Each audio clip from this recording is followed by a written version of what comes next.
2014 से अजीत डोभाल देश के एनएसए हैं। अजीत डोभाल बहुत कम कैमरे के सामने आते हैं, बहुत कम बोलते हैं। जब भी बात करते हैं पहली लाइन में देश होता है और आखिरी लाइन में देश हित की ही बात होती है। पिछले 12 साल में आपने कभी डोभाल को पॉलिटिकल बयान देते हुए नहीं सुना होगा। हिंदुस्तान की इंटरनल पॉलिटिक्स पर अजीत डोभाल अपनी राय नहीं देते, लेकिन अजीत डोभाल ने पुणे में एक ऐसी बात कह दी जिस पर कांग्रेस तिलमिला गई है। डोभाल ने देश के सामने मौजूद प्रेजेंट और फ्यूचर चैलेंज की खुलकर बात की, और जो लोग डोभाल को जानते हैं वो समझते हैं कि जब डोभाल कुछ कहते हैं तो मामला गंभीर होता है। और अजीत डोभाल को अमित शाह बहुत अच्छे से जानते हैं। डोभाल जी को जानता, अजीत जी से डोभाल जी को, अजीत जी आए, अजीत डोभाल जी के एनएसए डोभाल जी के लिए अजीत डोभाल जी ने डोभाल दी थे डोभाल जी को। अजीत डोभाल पर नरेंद्र मोदी सबसे ज्यादा भरोसा क्यों करते हैं? अजीत डोभाल के अमित शाह से कैसे रिश्ते हैं? प्रधानमंत्री बनने के बाद मोदी ने अजीत डोभाल पर क्या फैसला सुनाया? क्या कुछ लोग अजीत डोभाल का इस्तीफा चाहते हैं? विपक्ष के किस नेता ने अजीत डोभाल की सुपारी ली है? धुरंधर वाले अजीत डोभाल राष्ट्रीय सुरक्षा संभालते हैं। देश की आंतरिक सुरक्षा के साथ साथ बाहरी खतरे के बारे में भी मोदी को सलाह देते हैं। प्रधानमंत्री मोदी की आंख और कान क्यों कहे जाते हैं? अजीत डोभाल 1968 बैच के आईपीएस अधिकारी हैं। 2014 में मोदी जब प्रधानमंत्री बने तो सबसे पहली नियुक्ति प्रिंसिपल सेक्रेटरी की नहीं बल्कि एनएसए के रूप में अजीत डोभाल की गई। चाहे 370 हो, सर्जिकल स्ट्राइक हो, डोकलाम हो, कूटनीतिक फैसले, अजीत डोभाल देश और मोदी की उम्मीदों पर खरे उतरते हैं। पुलवामा का बदला, जिसे पाकिस्तान कभी नहीं भूल पाएगा, वो भी डोभाल के नेतृत्व में लिया गया। जब मोदी जी 2014 में प्रधानमंत्री बने, उन्होंने सबसे पहला अपॉइंटमेंट प्रधानमंत्री के नाते किया था तो प्रिंसिपल सेक्रेटरी का नहीं किया था, अजीत डोभाल जी के एनएसए के रूप में चयन करने का काम। मैं गृह मंत्री के नाते कह सकता हूं, मल्टी एजेंसी सेंटर देश की आंतरिक सुरक्षा की रीढ़ की हड्डी आज बना है। मोदी जी के आने के बाद 19 के बाद हमने उसको पूरी तरह से पुनर्जीवित भी किया है और एक नया अवतार भी आज के समय के रूप में लाए हैं। परंतु मैक के स्थापक अध्यक्ष अगर कोई था तो अजीत डोभाल जी थे। उन्होंने ही मैक की नींव मजबूत नींव रखने का काम किया। अजीत डोभाल जितने दिखते हैं उससे कहीं ज्यादा बड़े फैसले लेते हैं, जिसके बारे में कभी कोई बात नहीं करता, न कभी किसी को उसका पता चलता है। मित्रों, मैं गुजरात में गृह मंत्री था, तब से अजीत डोभाल जी को जानता हूं। हमारे यहां एक सीरियल बॉम्ब ब्लास्ट हुआ था, मेरा अजीत जी से कोई परिचय नहीं था। मुझे नरेंद्र मोदी जी ने उस वक्त गुजरात के मुख्यमंत्री थे, उन्होंने कहा था कि सिर्फ ये बॉम्ब ब्लास्ट नहीं, बॉम्ब ब्लास्ट के पीछे जो लोग हैं और देश भर में जितने बॉम्ब ब्लास्ट हुए हैं उसकी जांच गुजरात पुलिस ने करनी चाहिए। और आप अजीत डोभाल जी को बुलाइए और उनके साथ आपके अफसरों के साथ बैठकर चर्चा करिए। मुझे याद है मेरे घर पर अजीत जी आए थे, दोपहर का वक्त था, और उन्होंने जो टिप्स दी थी इसका परिणाम ये था कि न केवल अहमदाबाद बॉम्ब ब्लास्ट, देश भर के 13 बॉम्ब ब्लास्ट एक साथ गुजरात पुलिस ने रिजॉल्व किए थे। ये बहुत बड़ी उपलब्धि। जम्मू कश्मीर के शोपियां में बिरयानी खाते हुए कश्मीरी युवकों से अजीत डोभाल की मुलाकात का ये वीडियो याद कीजिए। 2019 में आर्टिकल 370 हटने के तुरंत बाद नरेंद्र मोदी ने अजीत डोभाल को जम्मू कश्मीर भेजा। डोभाल ने कश्मीर में नॉर्मैलिटी लाकर दिखा दिया। न खून की नदियां बही, न कोई पत्थरबाजी हुई। 1980 के दशक में लाल डेंगा के नेतृत्व में मिजो नेशनल फ्रंट के उग्रवाद को काबू करने के लिए अजीत डोभाल ने मोर्चा संभाला और लाल डेंगा के 7 में से 6 कमांडरों को अपने साथ जोड़ लिया। खुफिया एजेंसी रॉ के अंडर कवर एजेंट के तौर पर डोवाल 7 साल तक पाकिस्तान के लाहौर में पाकिस्तानी मुस्लिम बनकर रहे। 1984 में अमृतसर के स्वर्ण मंदिर में हुए आतंकी हमले के काउंटर ऑपरेशन ब्लू स्टार में जीत के नायक बने। वो रिक्शा वाला बनकर मंदिर के अंदर गए और खालिस्तानियों की जानकारी आर्मी को दी, जिसके आधार पर ऑपरेशन में भारतीय सेना को सफलता मिली। 1999 में कंधार प्लेन हाईजैक के दौरान ऑपरेशन थंडर में अजीत डोवाल आतंकियों से नेगोशिएशन करने वाले प्रमुख अफसर थे। अजीत डोवाल 33 साल तक नॉर्थ ईस्ट, जम्मू कश्मीर और पंजाब में खुफिया जासूस भी रहे। 2015 में मणिपुर में आर्मी के काफिले पर हमले के बाद म्यांमार की सीमा में घुसकर उग्रवादियों के खात्मे के लिए सर्जिकल स्ट्राइक ऑपरेशन के हेड प्लानर रहे। जनवरी 2016 में हुए पठानकोट आतंकी हमले के काउंटर ऑपरेशन को सफलतापूर्वक लीड किया। मोदी सरकार ने ये जो अचीव किया है उसमें भी अजीत डोभाल जी का बहुत बड़ा योगदान है। मित्रों, एक युवा अधिकारी गढ़वाल से आकर 72 में 68 में आईपीएस बनता है। शुरुआती करियर में ही केरल की इनकी कैडर छोड़कर आईबी के डेप्यूटेशन पर आना और फिर 72 से लेकर जब डीआईबी बने तब तक सतत आईबी के ऑफिसर के रूप में हर चुनौती जो देश के सामने आई उसके लिए इनको ही डीआईबी जो उस वक्त के थे उन्होंने नियुक्त किया।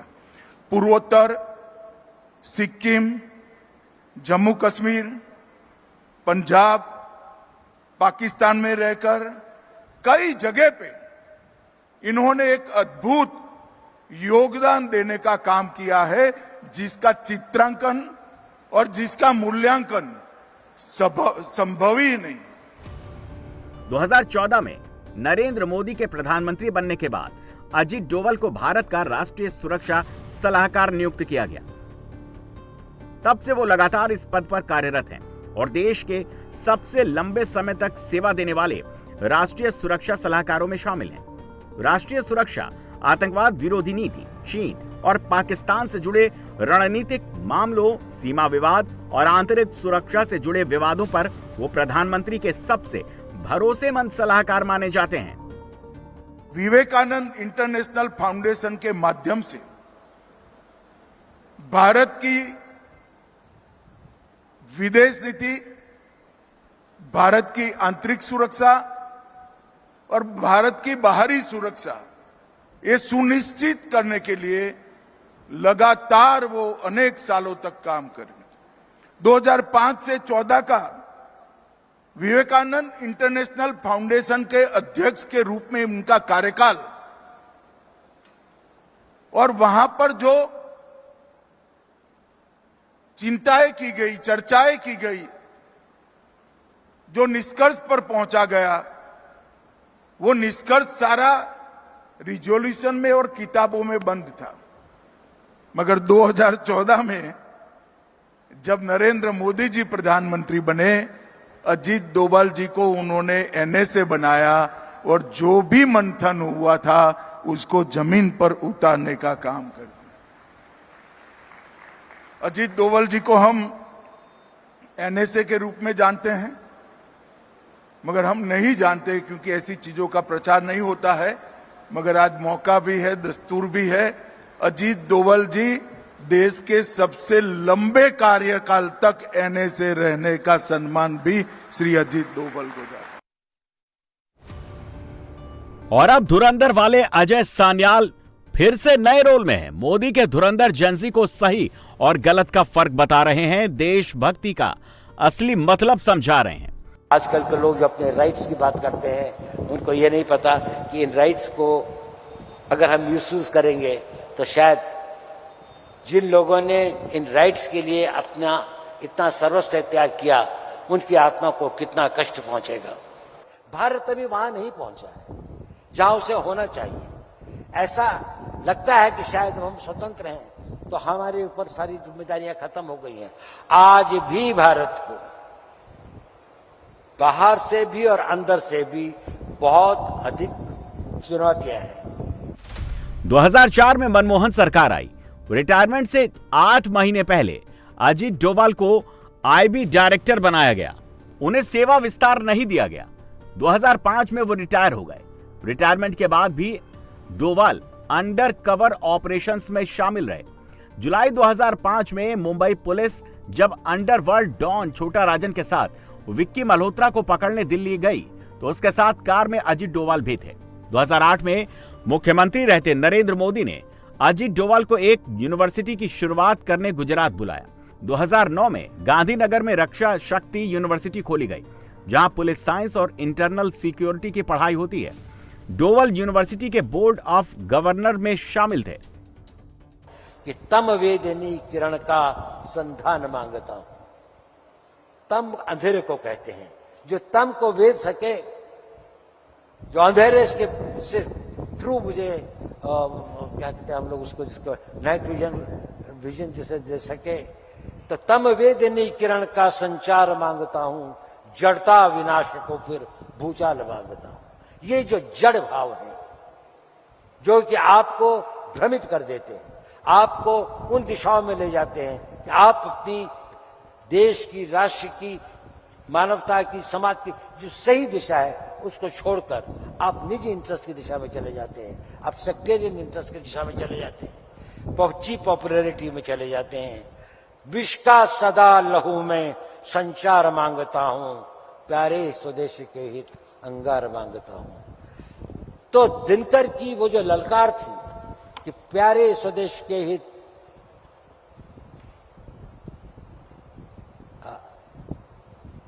विष का सदा लहू में संचार मांगता हूं, तूफान मांगता हूं, विस्फोट मांगता हूं, चढ़ती जवानियों का श्रृंगार मांगता हूं। आज का जो यौवन है, आज का जो यूथ है, वो अपने आप को समर्पित करे, पूर्ण रूप से ये सोचे कि मैं राष्ट्र हित में ही करूंगा। अगर मेरे छोटे मोटे इंटरेस्ट हो भी, चाहे कुछ हो, उनको मैं नजरअंदाज करूंगा, वो बात की बात है। अभी तो देश को बनाना है, ये वो समय है जो हम गंवा नहीं सकते। ये एक विंडो ऑफ अपॉर्चुनिटी इस देश के इतिहास में आई है और मुझे आशा है कि हम लोग इसमें कामयाब सिद्ध होंगे।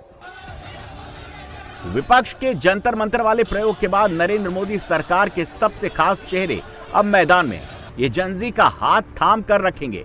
ये किसी भी हाल में जनजी को नहीं छोड़ेंगे। डोभाल लोकमान्य तिलक के बहाने जनजी से सीधे बात कर रहे हैं। यदि अगर वो आज होते तो क्या कहते, तो हमें क्या नया स्लोगन देते, एक नया युद्ध घोष देते, तो शायद वो कहते कि भारत को सशक्त और विकसित बनाना मेरा जन्म सिद्ध कर्तव्य है और मैं इसे करके ही रहूंगा। आज का अगर हमारा यूथ, आज का अगर हमारा भारत का हाल हो कि अगर इतने कष्ट, इतनी सदियों की पीड़ा के बाद अगर देश को आजादी मिली है, तो मैं इसको शक्तिशाली बनाकर ही रहूंगा। मैं इसे जीवन के आखिरी सांस तक मैं इसके लिए जो भी कर सकूंगा करूंगा। इस भावना को अगर आज हम अपने समाज में, अपने युवाओं में, अपने आने वाली पीढ़ियों में अगर वो कर सके, तो ये हमारा बहुत बड़ा कंट्रीब्यूशन होगा। अजीत डोभाल राष्ट्रीय सुरक्षा संभालते हैं। देश की आंतरिक सुरक्षा के साथ साथ बाहरी खतरे के बारे में भी मोदी को सलाह देते हैं। और अब देश के लिए मोदी और शाह क्यों जरूरी हैं, उसे बता रहे हैं। भारत का विकास से सभी लोग बहुत आनंदित हों ऐसा नहीं है। भारत का विकास कई लोगों के लिए, कई देशों के लिए, कई इंटरेस्ट के लिए, उनके लिए ये घातक है और हमें उसका मुकाबला करना है। उसके लिए हमारे को एक दृढ़ता के साथ संशय को हटाकर, संशयात्मा विनाशाय, संशय में मत पड़िए। एक बार एक ही चीज को सोचिए, देश के इंटरेस्ट को सोचिए, देश के इंटरेस्ट में काम करिए। अपनी हर उसको आप आगे बढ़ाने के लिए अगर एकजुट होकर चलें तो उतनी दूर भी नहीं है। आज हम बहुत भाग्यशाली हैं। हमारे देश में एक ऐसा नेतृत्व है, हमारे देश के अंदर एक ऐसा वातावरण है कि जहां पर हम अपने आप को शक्तिशाली बना सकते हैं। माननीय मोदी जी, माननीय अमित शाह जी, माननीय सभी लोग इतने एकजुट होकर काम करें। मुझे तो गृह मंत्री जी के साथ काफी क्लोजली काम करने का सौभाग्य मिला है। मैंने उनकी देश हित के प्रति जो कमिटमेंट देखी है, उनका जो विश्वास देखा है और उनकी जो दृढ़ता देखी है और क्लियर विजन, और कभी किसी असमंजस उनको नहीं होता, वो बड़ी श्रद्धा के पात्र है। मैं कहता हूं उन्होंने हमारा तो एक लिमिटेड काम होता है, लेकिन जो उन्होंने देश के लिए किया है, जो प्रधानमंत्री जी ने देश के लिए किया है, ये शायद इस देश को बहुत आगे बढ़ाएगा। विपक्षी पार्टियों के सीरियल अटैक के बीच सिर्फ अजीत डोभाल ही नहीं, गृह मंत्री अमित शाह देश के युवाओं को आगे की राह दिखा रहे हैं। अमित शाह युवाओं को बता रहे हैं क्या पढ़ने से देश के युवा जीवन में कभी कोई गलती नहीं कर पाएंगे। मेरा सभी युवाओं से आग्रह है, गीता को तिलक महाराज की दृष्टि से पढ़िए, आपके जीवन में कभी आप गलती नहीं कर पाएंगे, ये मैं आपको गारंटी देता हूं। एक तरफ मोदी के धुरंधर जेनजी से सीधे बात कर उन्हें सही रास्ता दिखा रहे हैं, तो दूसरी तरफ विपक्ष अब सीधे एनएसए को टारगेट कर रहा है। अजीत डोभाल के खिलाफ विपक्षी 2 पार्टियां और 3 मजबूत ताकतों का मिलन हो रहा है। अमित शाह के बाद मोदी के धुरंधर अजीत डोभाल को निशाने पर ले रहा है। स्वराज मेरा जन्म सिद्ध हक है, उसे मैं लेकर रहूंगा, अंग्रेजों के सामने खड़ा रहकर कहने वाले, और ये अमित शाह अपने खुद की संसद को फेस नहीं कर पा रहे। और वो अजीत डोभाल, उसको लोकमान्य तिलक जी का पुरस्कार दिया जा रहा है। ये राजनीति फायदे के लिए किया गया काम जो है, इससे ज्यादा कुछ नहीं है। लायक होना चाहिए लोकमान्य तिलक के नाम का पुरस्कार लेने के लिए और उसकी देने के लिए। धोती पहन लेने से कोई वल्लभ भाई पटेल नहीं होता है। वल्लभ भाई पटेल काम करने से होता है। वल्लभ भाई पटेल बारदोली के महिलाओं ने दिया हुआ किताब है, जब उनके लिए आंदोलन के लिए अंग्रेजों के खिलाफ कूद पड़े थे। तो ऐसे व्यक्ति के हाथ से पुरस्कार और ऐसे व्यक्ति को जिसका केवल रील्स में महिमा मंडन है, वास्तविकता में आज देश के विदेश नीति का और सुरक्षा का क्या हाल है, ये सारी जनता जानती है। नरेंद्र मोदी आज भी सीखते हैं, नरेंद्र मोदी आज भी कोर्स करेक्शन करते हैं। जेनजी वाला चैप्टर मोदी के सिलेबस में अधूरा रह गया था। मोदी अब 29 के लिए सबसे ज्यादा उसी चैप्टर की तैयारी कर रहे हैं।